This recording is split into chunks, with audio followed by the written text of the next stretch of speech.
In this episode of the Locked On NBA Big Board podcast, it is all about Cooper Flagg. James sent me a text last night, probably like midway through the game, was like, hey, we got to talk about Cooper Flagg tomorrow. So this episode wasn't planned, but James has some takes that he wants to get off about the projected number one pick in the 2025 NBA draft.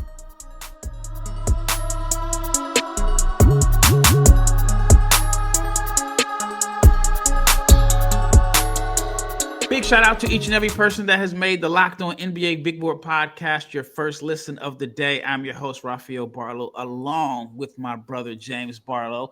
And I want to let you know before we get started that this episode is brought to you by FanDuel. You can start the season with a big return on FanDuel. New customers can place a $5 bet. You'll get started with $150 in bonus bets if you win your first $5 bet. So visit FanDuel.com to get started. I also wanted to let you know about the new Locked On Team newsletter. Your favorite team now has a newsletter. So check out the Locked On newsletter delivered right to your inbox every day. So go to LockedOnDaily.com. You will get the all-new Locked On newsletter delivered right to your inbox. It is free. So whatever team you support, Mavs, Bulls, whoever, again, LockedOnDaily.com to start your day with the all-new, free Locked On newsletter.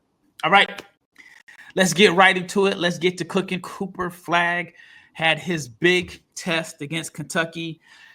I say it was a mixed performance. He had some really good moments, and then he made some blunders at the end of the game. But 26 points, 12 rebounds. Go ahead, James. Share your thoughts and your initial reaction on Cooper Flagg's performance against Kentucky. All right, so I want to get ahead of this now. Initially, Raf, I said Cooper Flagg was a playmaking four, right? And if somebody already had this take, I'm not trying to steal it. I probably didn't recognize it. It's whatever. I don't care.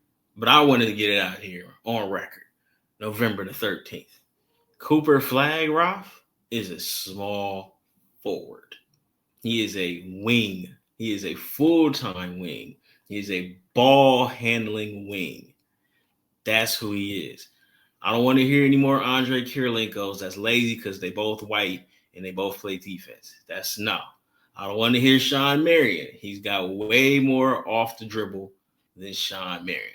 I'm going to get to an NBA comparison a little later, but I came away from that game very impressed, buying him as a full-time three in the NBA. The handle is there. I don't care about the turnovers long-term that he had at the end of the game because guess what? He's 17.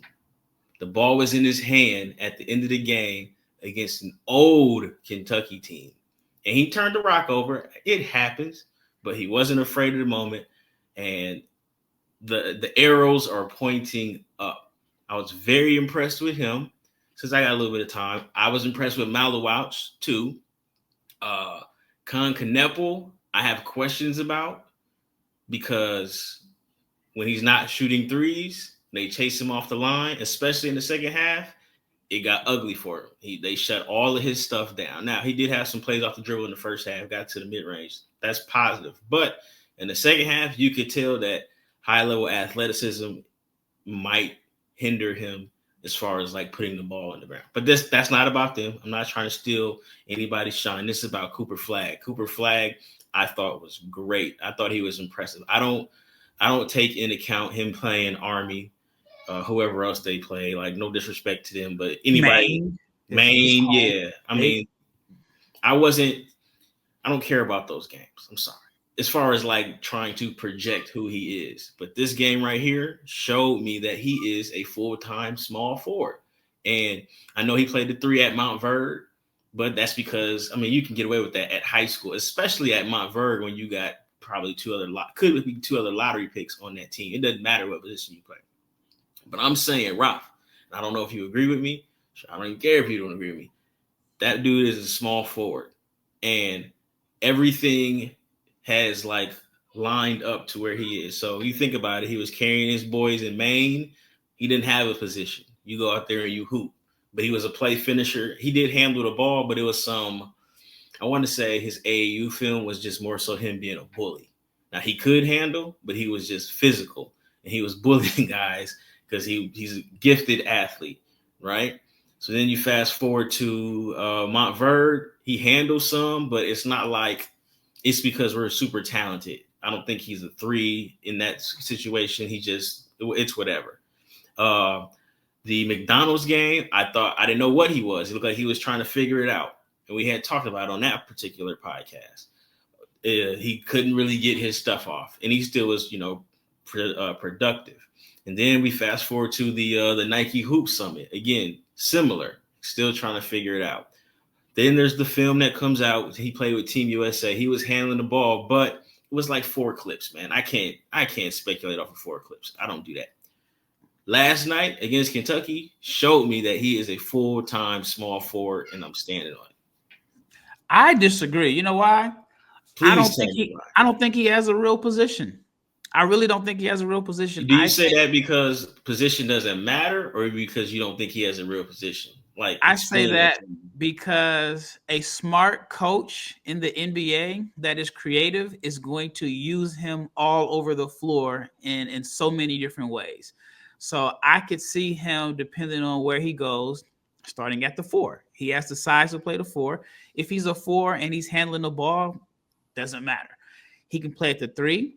And I even think he's a guy that in certain situations in the NBA, they may play him as like a small ball 5 in a 5-out type setting.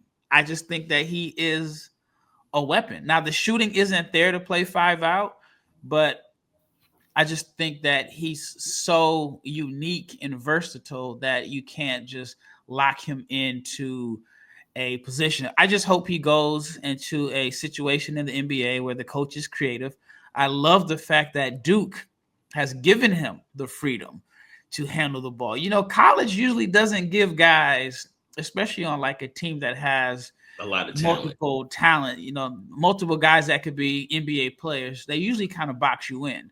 I know a coach that will box you in, but I'm not going to hate on him today because that's not what this is about. But go ahead. Yeah, so I think that, he could be this 3-4 hybrid, which is so valued in today's NBA. But I still think that there is a team that could say, all right, for a few minutes per game, we're just going to throw guys off. We're going to play him at the 5. I mean, I've seen Kevin Durant play some 5 this year. Am I correct? Fine. Yeah, so here's my thinking, right? And I don't want to hint at the comparison, but he is a small forward in the type like how Jason Tatum is a small forward, which means you can guard 2s, 3s, and 4s minus Giannis, right? Because Giannis you got to have a 5 to guard Giannis. Giannis in the wall. He's not a 4 is what I'm saying. He's not better yet, he is not just a play finisher. He is a playmaker. He is a wing, like Jason Tatum type 3 to me. Does he play the same position Giannis plays? No, because I'm buying him as a jump shooter projecting out. Giannis is a 4. Giannis is a ball handling 4. Giannis in the corner, I don't care what Giannis in the corner is doing. Giannis in pick and roll we're going to switch it, or we're just going to stand on the foul line and he's going to full back dive into you and you're going to pay for it because he's strong as an ox and he's relentless. That's not what Cooper Flagg is.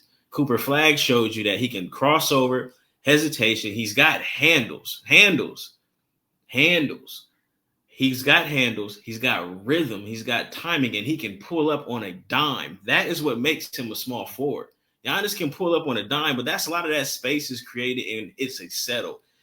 Cooper Flagg already is a 2-level scorer, not counting the 3 ball. Like the mid-range pull-up is very, very small forward-like, Rob. Trust me. But it's not going in. He's made a couple, but it's really not going in. Like 17. I know. I get it. I mean, they told us he was 17 100 times. They need to keep telling you till December, whatever his birthday is, because he's 17. No, he's supposed to be in homeroom right now, Rob. No, there's some 17-year-old sophomores There's some 17-year-old sophomores, because I know when I was a sophomore in high school, I was 15, and there were dudes that were 2 years older than me, or at least a year and a half older than me. All right, when we return, we're going to dig a little bit deeper into Cooper Flagg's long-term upside. James is going to share his thoughts on what he thinks Cooper Flagg can be if he maximizes his potential. But let's talk about FanDuel, which is America's #1 sports book. You can get ready to tackle the NFL action with FanDuel, because right now new customers can bet $5 and get $150 in bonus bets if you win. The FanDuel Sportsbook app gives you everything you need to place live bets on the NFL, and it is all in one place. So when you get a hunch in the middle of the game, you can check out the latest stats, view live play-by-play, and so much more. And it is on the same page where you place your bets. Just visit FanDuel.com to get started. And you'll get started with $150 in bonus bets if you win your first $5 bet. That's FanDuel.com. All right, second segment. We talked about his just how well he played. And we're not going to sit here and harp on the turnover. I do think that Flagg has been hyped so much that there are people that are just waiting to pick at flaws. Of course. I saw someone tweet that people want his game to be smooth as like Melo and so on, but they said that he's more so of Andre Iguodala. What do you think about that comparison? Like a modern Andre Iguodala. He's got more scoring chops than Andre Iguodala. But, point blank. Iguodala, I believe, at Arizona, I don't want to get him mixed up with Richard Jefferson. I didn't put the stats up, but I think he was like a single-digit scorer at Arizona, even both years, right? And he was a toolsy guy, defend. He could do a little bit of everything. Cooper Flagg is a scorer. He had 26 last night, right? And they ran everything through him at the end of the game. He got loose. I think he's more of a scorer than Iguodala. I get the toolsy, but like Iguodala was athletic, could pass, ultimate Swiss Army knife. I think Flagg is, first of all, he's handling the ball in pick and roll. We didn't really see Andre Iguodala do that, right?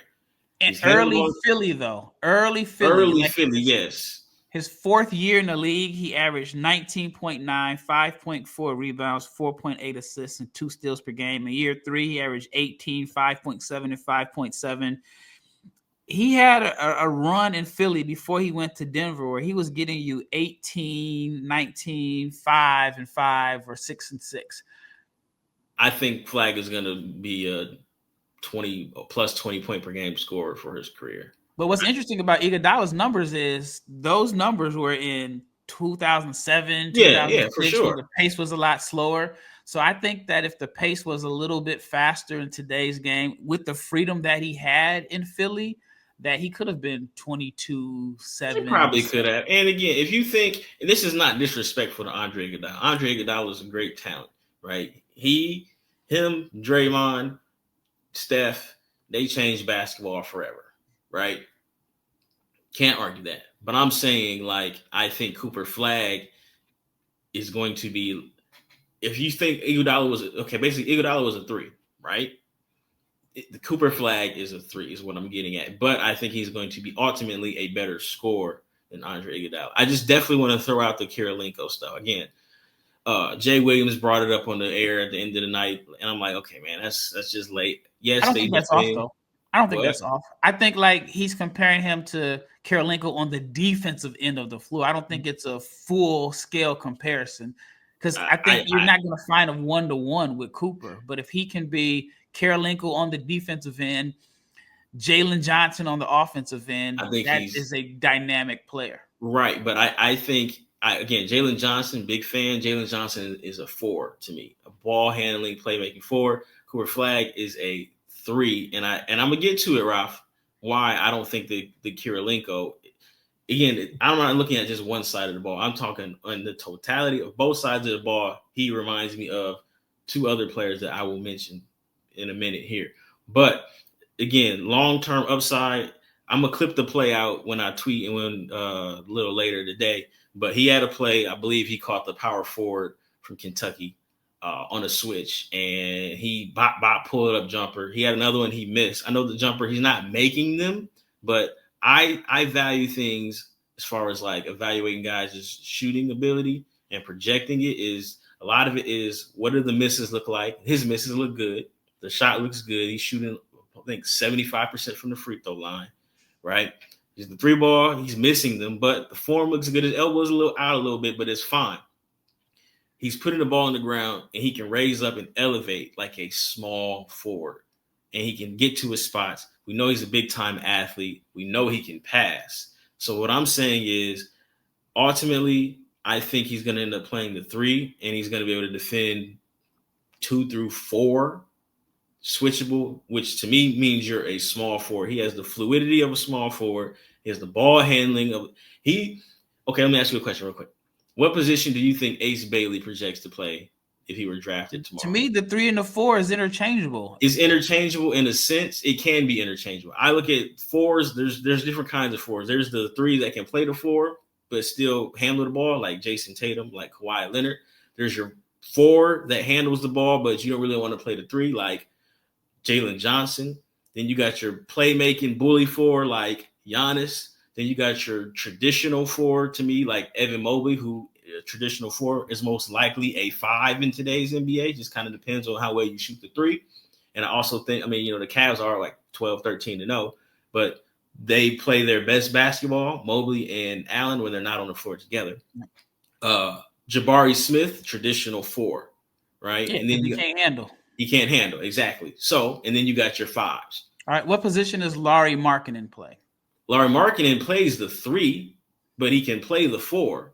I think he's a better 4 than 3. I think he's a better 4 than he is a 3. But also, if you want to say in comparison to Cooper Flagg, Flagg's handle is way better.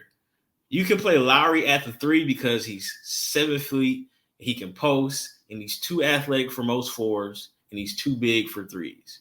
On some great value Dirk type stuff. But ultimately, Dirk settled in at the 4, right? That's where he won his championship, and that's where you just could not guard him because he was too athletic for your 5s, and he was too big for your 4s, and you definitely couldn't put a guard on him post 2008, huh? The word Dirk and too athletic, it sounds funny. Okay, go back to the tape. Raf, Tim Duncan could not guard Dirk. He was running by Dirk every single time. Dirk was running by Tim Duncan every single time. He couldn't do it. Yeah, because the threat of his shooting was so. No, exactly. So that's what I'm saying. Like he was too athletic in the sense that your 5 or your 4 had to guard him out to the 3-point line, and then he was athletic enough. I'm not talking. He wasn't like. Early Dirk was rebounding and pushing the ball up the court. And that was way ahead of his time. Way ahead of his time. And then Avery Johnson was like, nah, dog, go to the foul line and go be great. And then that's where he turned into the GOAT level 4 that he is. But I'm just saying, I think Flagg is a 3. I think he's interchangeable. I think you can play him at the 3. You can play him at the 4. One of the things that I really enjoy about Cooper Flagg's development, and I think more people should follow this in a sense. So with Cooper Flagg, in his development is he played at Montverde. So he played on loaded teams that had a lot of talent. But then in the summer, he got heavily criticized for it that he was playing 16s with his teammates and homeboys back in Maine. But you got a chance to see him as like the alpha on that team. I went and watched him play in Dallas. I guess it was last spring or the spring two. I don't know, whatever it was. But he was handling the ball. He was their best player by far. As you would call family men. And for those that don't know, when James says family men, he's basically talking about guys that don't have a career post-college and it's time to go start a family and get a job. That's James's translation for family men. I'm a family man. Shout out to the family man out there. It's not a knock, but it is. But what Flagg showed playing U16s on that team that didn't have, his brother is a D1 player. His brother's going to Maine, though. But it's still D1. It's D1, but exactly. It's still D1, but it wasn't a loaded team. So by playing on that team, he had a chance to handle the ball. everything was centered around him. So he got the best of both worlds. And I think more players should do that. Some guys are going loaded AAU team to at loaded high 12. school team, and they're just chasing it. He did both. And it's something that Gilbert Arenas has touched on with his son. He's not allowing him to go play for Sierra Canyon or whatever. He's putting him in a position where, hey, you need to lead, you need to work on this, you need to learn how to be the focal point of the defense. But also, if it doesn't scale up to that, you can go play on like an AU team where you know you can do both. So, all right, when we return, I want to add more onto this, but we got to talk about our new sponsor, Mint Mobile. But when we return, I want to ask James, is Flagg a lock at number one? And then I know he has this NBA comparison or player comparison that he's been ready to unload, and he's been holding on to it this whole episode. Right, when we return, we'll get that. But let's talk about our new sponsor, Mint Mobile. And with the big wireless providers, you never see what you get. They trick you into these crazy prices between the time you left the store and when you get your first bill. But when Mint Mobile says it's $15 a month when you purchase a 3-month plan, they absolutely mean it. So you can say bye to overpriced wireless plans and jaw-dropping monthly bills and unexpected overages. Mint Mobile is here to rescue you with premium wireless plans starting at $15 a month. All plans come with high-speed data and unlimited talk and text, and it is delivered on the nation's largest 5G network. So to get this new customer offer with your new 3-month premium wireless plan for $15 a month, just go to mintmobile.com/lockedonnba. That's mintmobile.com/lockedonnba. You can cut your wireless bill down to $15 a month. But you got to go to mintmobile.com/lockedonnba. There is a $45 upfront payment required, which is the equivalent of $15 a month. New customers on a 3-month plan only can get that. Now, the speeds are slower, above 40 gigabytes or more on the unlimited plan. Additional taxes, fees, and restrictions apply. But see Mint Mobile for details. All right, last segment. We are rolling on this episode. All right, so I want to go back to what I said about the development. His development has been impressive. When I first saw him, I thought he was an athletic play finisher that dominated the youth levels with his athleticism, his motor, his competitive fire, and his toughness. Now, I can't undervalue competitive fire and toughness. That's something that not everybody has. There are guys that are very skilled and their toughness comes and goes.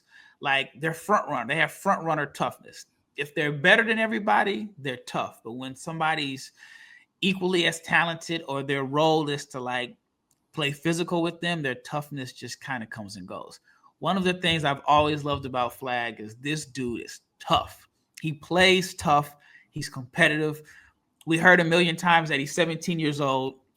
Now, as far as like the handle, I'm not as high on you as the handle right now. I think he can be a really good ball handler, and how far he's come as a ball handler over the last 2 years is very, very encouraging and impressive. But one of the things I like about him is, all right, let's say he tried to give a guy a couple moves and the guy wasn't falling for it. It turned into like, all right, I'm going to put this shoulder in your chest and I'm going to take you right to the rim. You don't always see that with 17-year-olds. And these were grown men. Yeah, everybody that Kentucky had out there can go buy beer. Like they are grown. No, everybody at Kentucky is a grad student. Yes, pretty much they were all grad students. So I was impressed. Classes.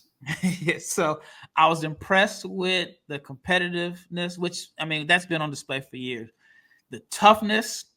He had Kobe Bryant on him one play. Put his shoulder in his chest, Kobe Bryant, rolled him to the rim. Then I like how he had a play and he had Jackson Robinson on him. Jackson Robinson, 5th-year senior, Cooper Flagg. And to me, like one of the most, it's like kind of disrespectful, but it's just part of basketball is when you say, hey, clear out, give me the ball on the block. Quick spin baseline. And he basically was like, you can't check me. You're not strong enough. You may be older, but you're not strong enough. Caught him leaning, hit him with the, if I can feel you, I'm going to kill you. Spun on him, finished. So I Chris love the Webber. fact that he plays tough and he initiates contact.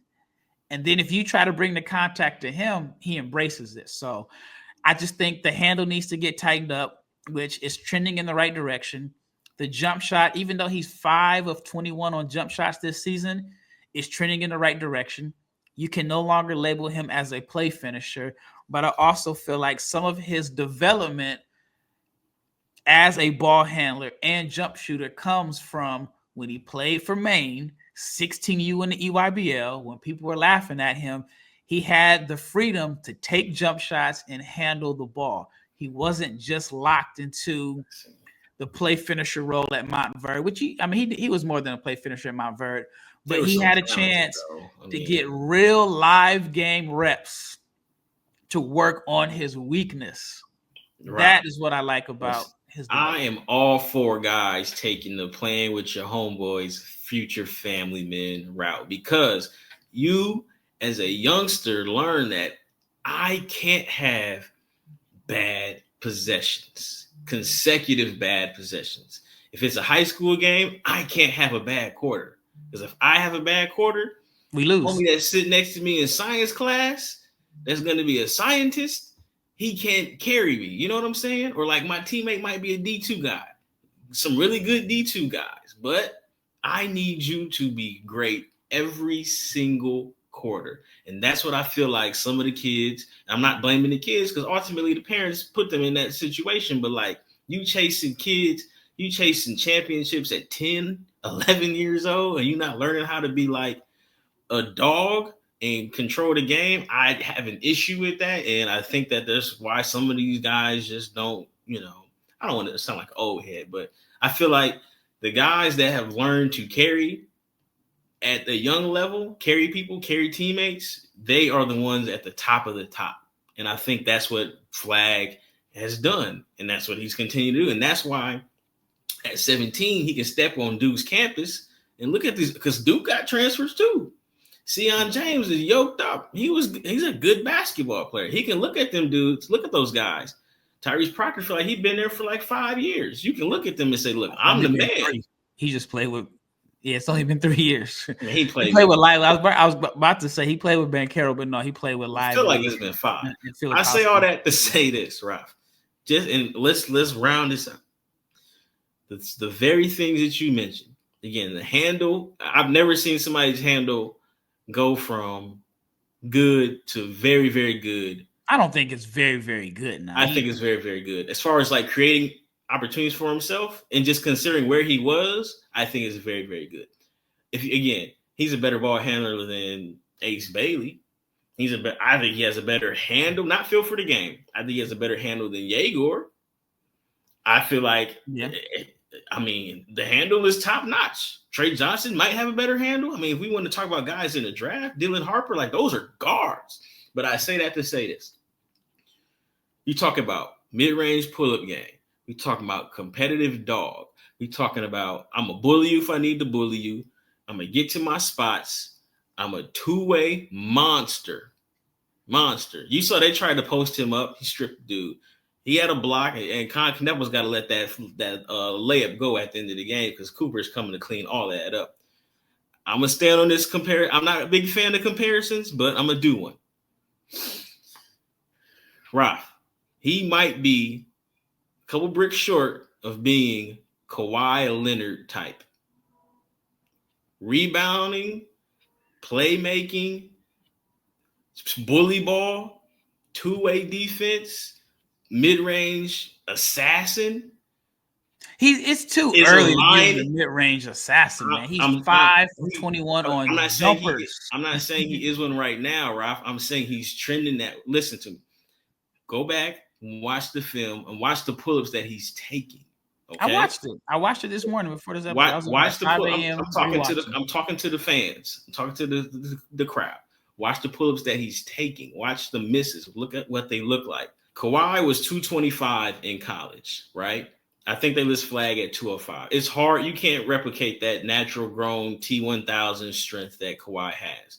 But Flagg plays extremely strong. I'm saying he has, to me, Kawhi Leonard type just impact on the game. And again, Kawhi, we saw what he turned into, but I'm saying like Flagg has those very same tools to be a similar type player, which is why I'm buying him at the 3. That's all I got to say. Yeah, and he's a lock at number 1. He's a lock. Cement. Team, listen to me. Portland, start making those moves. I saw y'all play Robert Williams last night. Good move. Now shut him down because he got a shelf life. Right? No, you got to get him out of there. You got to let Robert Williams get. Yeah, I'm saying he made up and down the court 3 times and get him out of there, man. Shut him down. All right. Hey, Washington, send Kuzma, man. It's time, man. No, like he's the man. He's the one, Ralph. All right, real quick. Here's the thing about the Kawhi comparison. I don't fully get it, but one of the things I will say about Kawhi was that he transitioned down in a sense. When I say down, I mean in college he was like a 4 / I know Malcolm Thomas played the 5, but he was a 4. And then he added some skill level slowly to where he was like a legitimate 3. And I think in a similar path is everyone thought Cooper was just a play finisher, just like everyone thought Kawhi was just a great rebounder and play finisher. And then over time, he was handling the ball. He was making plays out of pick and roll. And then he was knocking down jumpers from the elbow. So I somewhat see it. I mean, I don't think it's trajectory is there. Apples to apples compare. I just don't know if there's anybody to compare Flagg to. I think he has a little bit of a lot of different players in his game, but you have to be impressed with what you saw. I just think that the handle still needs to improve because he wasn't able to get to his spots when it mattered the most. And that's when it looked like he didn't have handles and the plays in the clutch. And I saw somebody joke and say he needs to get with one of these bag trainers that can get him a bag. But the signs are encouraging. Hey, listen, real quick. They both on New Balance. Go get with Kawhi, man. Man, I've heard the way I heard Kawhi like in the summertime walks around at like 260 and then he drops weight. And they say he just like just lifts weights all the time. Anyway, that wraps up this episode of the Locked On NBA Big Board Podcast. Once again, thank you for making this your first listen of the day. Now check out the Locked On newsletter delivered to your inbox covering your favorite team. Check it out at lockedondaily.com. Again, it's Rafael with my brother James, and we are out of here.